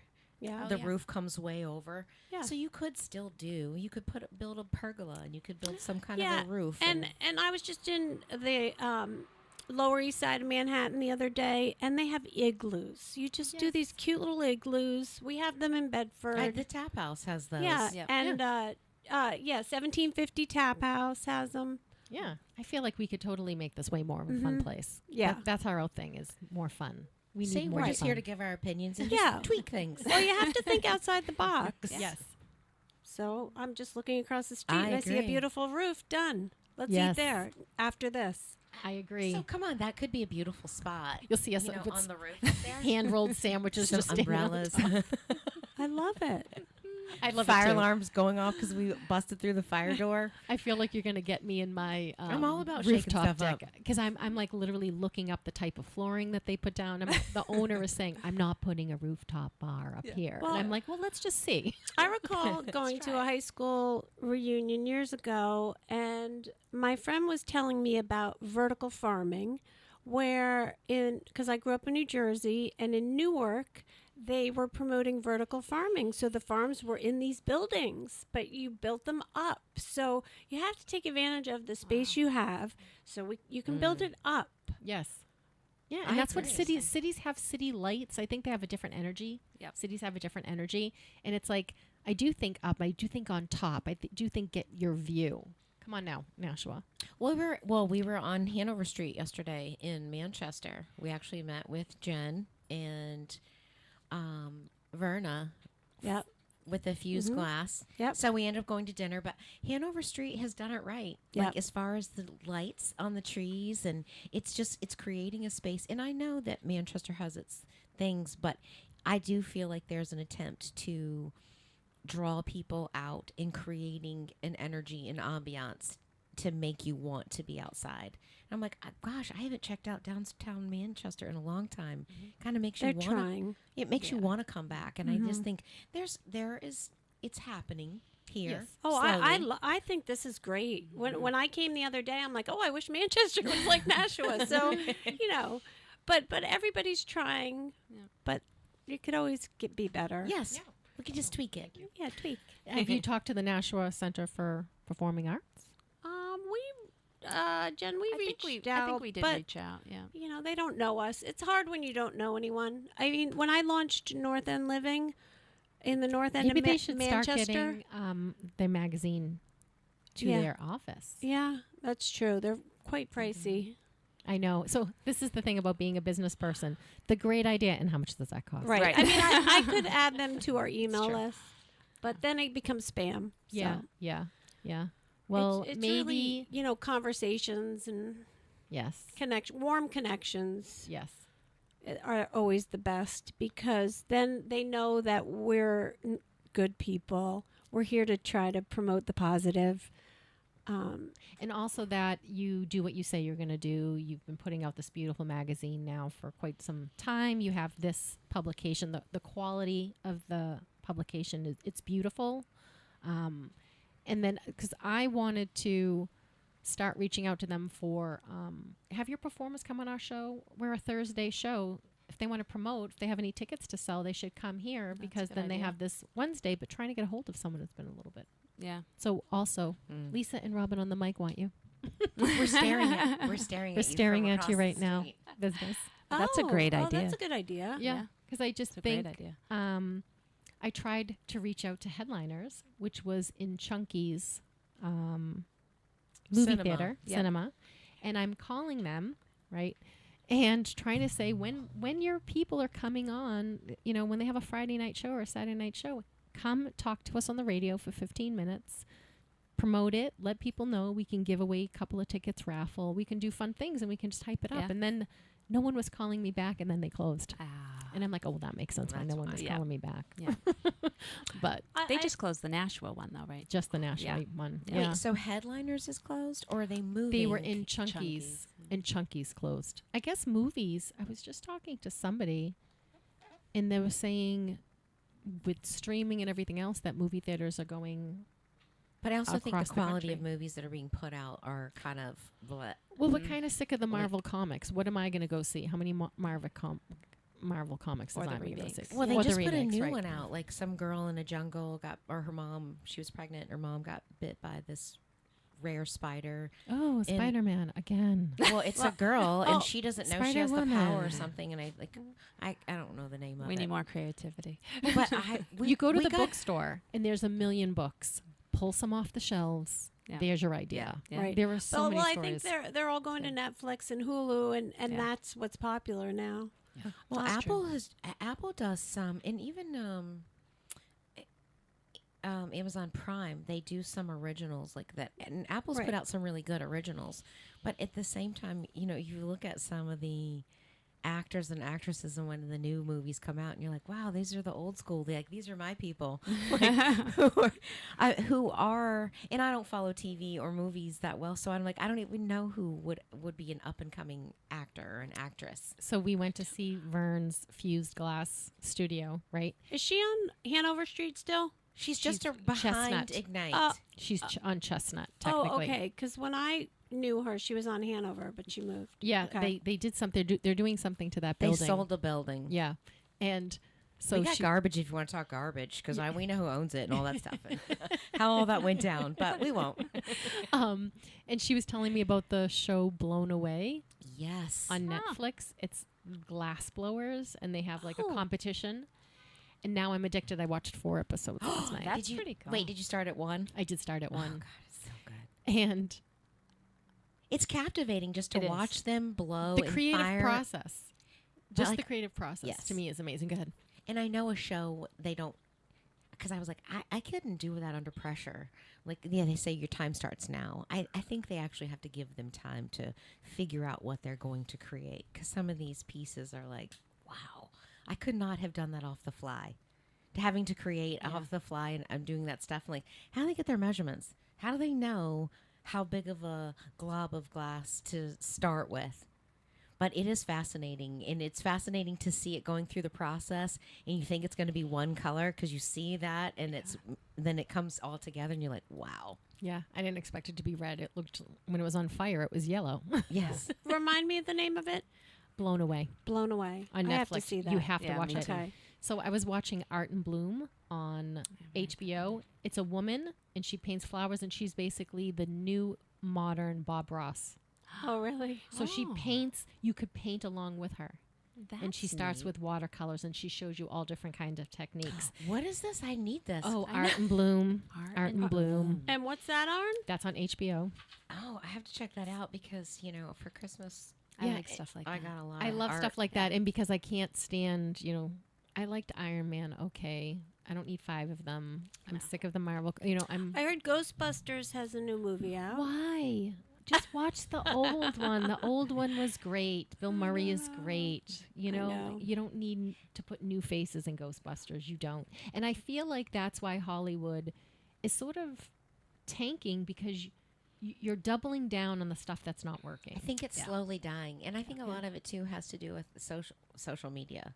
You think about how the Reels, YouTube, YouTube's taken off, and our younger generation is. I think we are losing attention spans. Yeah, they can't sit for that long, and TikTok's so big. They're into influencers, and so just you're scrolling, and so I feel like the quality you don't see any. I think people would pay attention if it was interesting. We know the Batman story. We Right. know the Spider-Man story. If you put something, because Joe Rogan has people on his podcast for 3 hours. People listening for 3 hours. We can't watch a 2-hour movie. Why don't you make Right. something that Right. we haven't seen? I know Ghostbusters. I know this. I don't need to sit through it again. I think because the streaming services have done such a good job of bringing stories to life, take a little bit of what they're doing right, mix it what you do really well with your big budgets, and make something worthwhile. Yes, I agree. Don't give up. Well, like that new Marvel, Chris, had turned the TV on, and literally we watched 5 minutes, and I'm like, "Are we watching this whole thing?" He's like, "Absolutely not." And we turned it. That's the thing, Brian. My husband and I, but at the end of the day, we don't want to watch a screen. Because I've been on the screen all day. Yes. Back when we used to watch movies, we weren't in front of the screen all day. Yeah, you weren't sitting all day. So I feel like that's why kind of print and this local publication's popular, because it's not a screen. Yes. And that's what I was saying about what I love about it is, the rapidness of social media, and also you go down a rabbit hole and you'll never find something again, or you go off track. Where the magazine is organized, it has the mood for the month, it has themes, it's planned out well in advance, and I love that tangible, complete, and it's on your piece. time. And it that's is on my time. That's the beauty of a book. I love books now and magazines because it's real estate in your house. Yep. When you have the time, you can go to it. Yep. Whereas your phone and or the movies, you got to be here at 8:00 to do this, Yes. and Yep. that's their time. Yeah, that's true. That's a really good point. I wonder if the new Nashua Historic Society would want to put something in this. Well, we worked with the Manchester Historical Society. They wrote an article about the history of the area, so when people move here, they know why did people live here in the first place? Because of the mills. So I'm sure there's a fascinating mill story in Nashua. Yes. Oh, You need I'm someone to sure. write it. Oh, yeah. So I would, we'll reach out to them to help us. And we joke around that this is the megaphone to the universe, but it's really just the megaphone to our listeners. So if you are thinking, I would like to be in that, or or this would be a really great idea for that, or this is a great thing that movers need that we haven't touched on, you can contact us at Lisa and Robin on the mic. You can contact them at Greet Magazine, as well as the Be Local one again for me. Be Local Greater Manchester, or belocal.pub. Yes. And it's BE. Yes. BE local. Yeah. BE aggressive. So, Every time I hear Be Local, I just think of honeybees, and I'm like, it's BEE, and I'm like, no, BE local. I don't know why.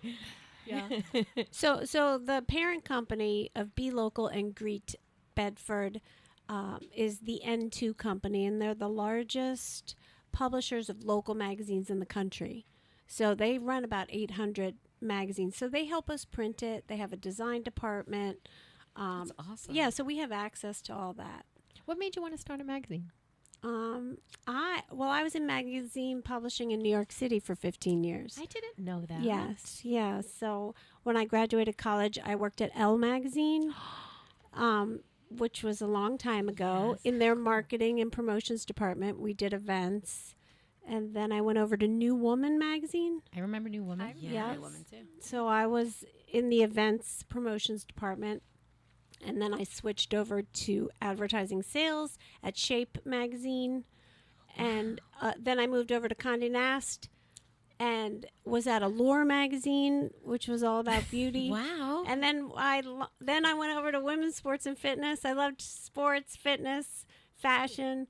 And then I was on the launch team of Lucky magazine. Do you guys remember Lucky? Yes. Yep. Yes. So this was the first magazine in the United States dedicated to shopping. I don't call it shopping. It's retail therapy. It's retail therapy. So that was big. How come we've never done an article on you? I know. It's pretty interesting. Fascinating. Lynn. Because What do you think, it's Lisa? about I the think we community, should not me. Well, you are the community. You are the community. No. You bring us all together. They've seen my face enough. They love seeing your face. But you are a pillar of the community that helps pull it all together. And And I that's think such a she is. fascinating story. You know, you've come from New York and like, why? Like you have all these names under your belt.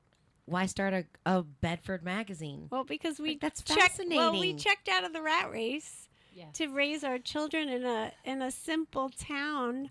And then I was bored as hell. I was like, what? You just take your kids to school and then what? Like, right. So that's not how I work. I need to keep busy. So then I was like, This huge okay. undertaking. Yeah, it was a big undertaking, but I have Jen by my side and my husband works with me. Brian's great.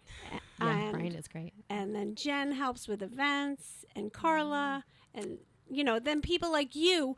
The best part about this concept is that, okay, when you move here, you have kids. The only people you know are the parents of the kids of your friends, right? Yes. So you're in this bubble. But with Greet Bedford, you all of a sudden are socializing with these people who could be your parents. And then it's like, oh, you're kind of remind me of my aunt or my mother, or then these younger people. And so you have friends of all ages, all different backgrounds, men, women. And so it just brings everybody together and it makes the town so much more interesting. And accessible. Yes. It makes a town, because I lived in Nashua and then I moved to Bedford. And luckily, pretty soon after that, I got connected with, but I know, and I sold real estate here. Like, I still sell real estate here. I still know more people in Bedford now because of the magazine than I know here. That's great. And I probably have 500 people in my contacts from Nashua. Wow. And I, just because I would talk to somebody and they would tell me, you should talk to so-and-so. She does the soccer program. And so then I would, all right, give me a telephone number. I'll call her, or the gentleman the couple that put all the decorations out on Palomino, that did the Christmas decorations. Yeah. He was on our cover. He's great. Everybody told me about somebody, and it was like, well, I'll go meet them. And then you meet Oh, right. them. You went and did that. Thank you. Everybody. Right. You were such an important part. Well, everybody was like, you've got to do that house. Yeah. And it's like, yeah, you're right. I drive by, I go that way to one South River Road because I want to see the decorations, because they decorate not only Every for month. Christmas, every single month, every holiday. Every season. So this something it's for on summer. Palomino and What's the I want to street? say Plumber, but it's not, right? I need No, a it is. landmark. It's Plumber. Yes, Yeah. it's Plumber. Plumber. So this gentleman is 92, 93, 95, been around the block. His mother, they grew up in Goffstown, and his mother used to always decorate the house so people would line up at Christmas and come see the house. So he loved that. So he changes it up every single month, has big blow-ups and just the best decorations. So we put he and his family were on the cover of our December issue like 2 years ago. And Lisa, we didn't know them, and we're kind of shy. I'm like, I'm not walking up to them, but Lisa's like, I'll go. And so she knocked on the door, and then you wrote the article, right? I did. So And he was so humble and kind. I could not get any of his story out. He told me about his mother. He told me about his grandchildren, and I'm like, this is a story somebody about that you. this is somebody who's not used to talking about himself. And he did. I He bet told me still- all about his mother. So I did put all the other in, and I was like, how do I get into him? Because he just no spotlight on him. Oh, No spotlight on him. He's a beautiful man. He actually really, really nice. But it's just a fun community. but that's the beauty of Facebook. So our articles, people nominate people to be featured, or if we're looking for an idea, we just throw it out on Facebook, and then everybody participates, and then we follow up on those leads. Yeah. So the June issue every year is our graduate issue, and we tell parents, hey, write a tribute for your graduate. So this year we got like 115 tributes. That's so awesome. But you know, Super we fun. get the word out via Facebook because we can't knock on everybody's door, Right, right? So right. that's the beauty of social media. Yes. So but we have a private Facebook group too. We could post in there.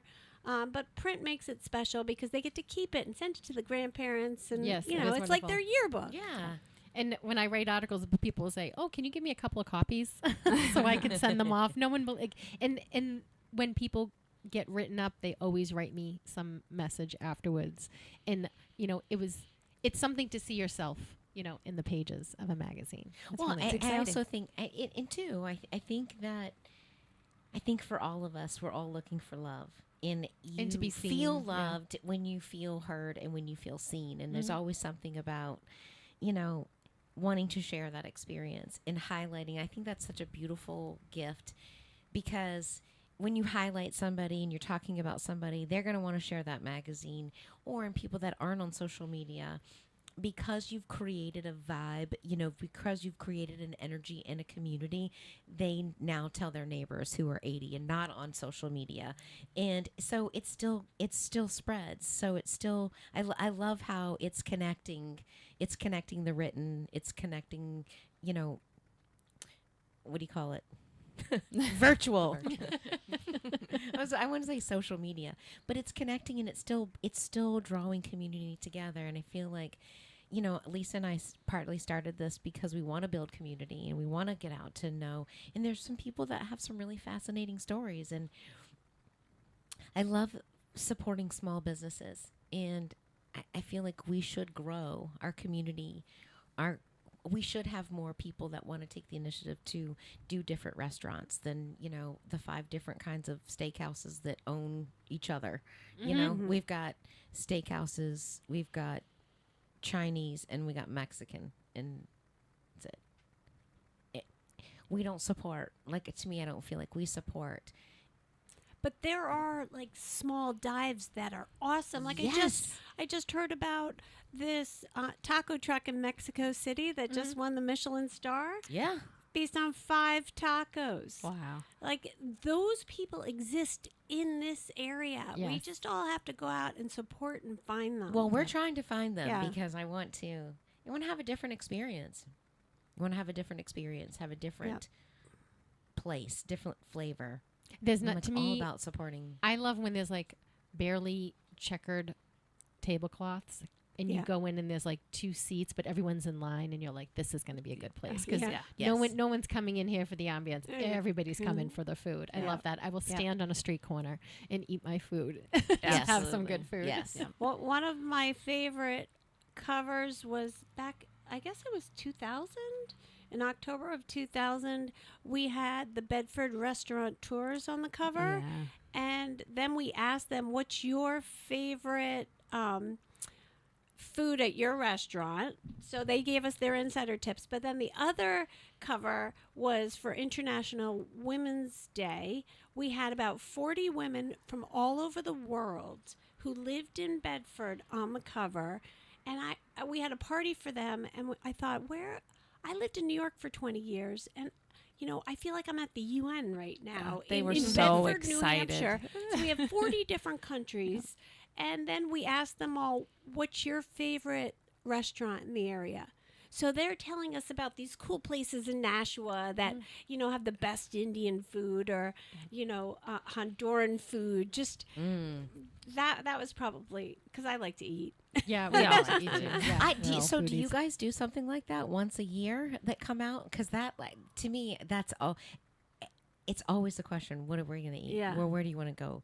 And like we talk about all the time, I like to go out to eat because, number one, I don't want to cook. That's my main reason for going out. I don't want to cook. Right. And I want to go on a date. I want to have the ambiance. I want to have that treatment.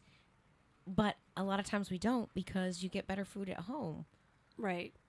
And so I'm like, we're always looking for places like look that. at Be to be Local. like, We have a ton of options. I saw in we there. have family date night. We have ladies' night out, out with the guys, international options. I just saw Pickety Where do you Place get in your there, and I was pizza? thumbing through, and I was Yeah. like, oh, that's cute. That's Yeah. a great place. In Keene, years ago, they used to have this little, I don't know if it's still there. It was just this little tiny house that it had been converted, like a little cape. And it was an Italian place called Martino's. They had 8 tables. So the front door, center front door, you walk in and they had 4 tables on this side, 4 tables on this side, the white linen tablecloths, the little single vase holders with the one flower in it, just sweet. And Yeah. whatever was on the menu was on the chalkboard. That's it. Love that. And they wrote it down. And so there was always a line standing out. And it was just such... It was such a good food, and they've got like a guy that comes around and is doing the violin throughout the whole, like, it's an experience. Mm-hmm. And now we don't. Like, I hate chains. It's like they move you in. It's like a cafeteria line. Just, ugh. Right. Looking for the experience. And, like, Yeah. that's what I want to cultivate. Littleton has a place like that. Oh, really? Yeah, I was trying to look it up. That Timber Company, I think. Timber Company? I think so. I will have to was check it trying- out. Yeah, it's super cute.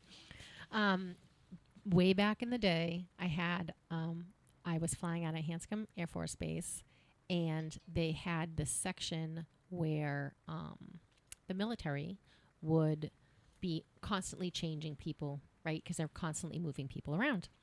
And they said, we want to design like an event center so that these families come in, they know no one.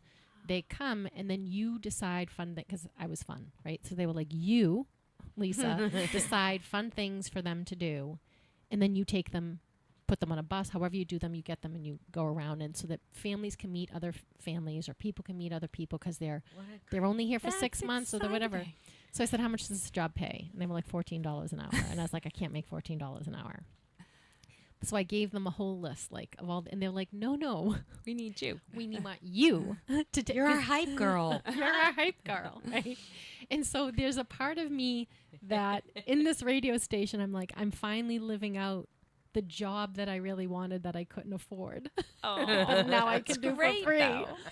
But, and I do think of like when you're moving into a town, how do you meet people? How do you, or being in COVID, and everyone just sticks themselves in the house and then no one comes back out to the community. We have to come out and we have to do fun things. We do have a performing arts center here in town. We do have this new arena which has concerts and fun things. We were just talking to the kid. He's not a kid. He's 25. Damien Galotti, he was an MMA fighter. He's doing open mics. We're like, we have to have you come up and do an open mic up here, but the whole point of all of this is to get together, to be introduced to things, to meet people, to go have fun. I think your magazine, I can't wait for it to come out. I love this one. Expand and grow.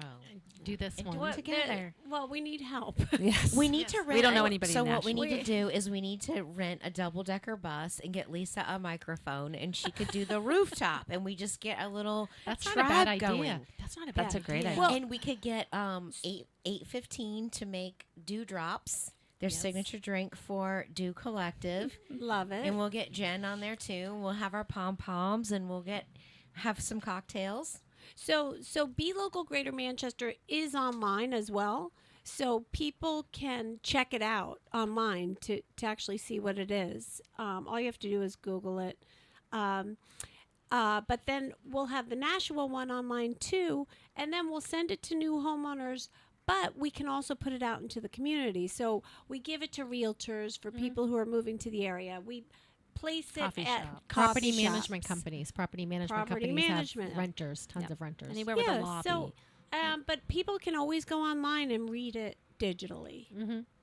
So That's awesome. yeah. All right, we have one more minute. Wilmington, North Carolina had a Welcome to the Neighborhood group. and they got together, I think, twice a month. It was like kind of first week in and like almost the last week. So if you were always moving in. So my mom moved down there and she wanted to make community, put her in touch with, like, she was helping out with the elections. They had a garden club, they had a book club, they had all these things, all these outlets to help newcomers. Because there's a lot of transients that were coming, moving down. And I'm like, what a great idea. No, it's so important. So I was just going to say, and you reminded me of this, Greeley Park has a section that you can plant food or flowers for free. Oh, that's and you can tend it. So if you don't have a yard and you've moved to the area recently and you're like, I want a garden, but I have no place to garden, Greeley Park has a spot where you can plant flowers and food or go and tend. So get your hands in the dirt if you want to. That's awesome. I want to thank Lynn. I want to thank Jen. Robin. Yes, thank you guys. This was a fun time. Thanks for Robin, having thank us. you. This was so fun. Yeah, please reach out to us or them if you have any questions about this. We're always about community here. You are listening to Lisa and Robin on the mic on WSMN 1590 AM, 95.3 FM, and we will see you next Thursday. Thank you. GOP presidential candidate said she would vote for a president who supports freedom and capitalism, who supports our allies and will secure the border and rein in national debt. Haley has said she will be voting for former President Trump. Another flag controversy has hit Supreme Court Justice Samuel Alito. The New York Times reporting that in addition to an upside-down American flag, last summer an Appeal to Heaven flag with a pine tree on it was seen in front of his New Jersey vacation home. Both flags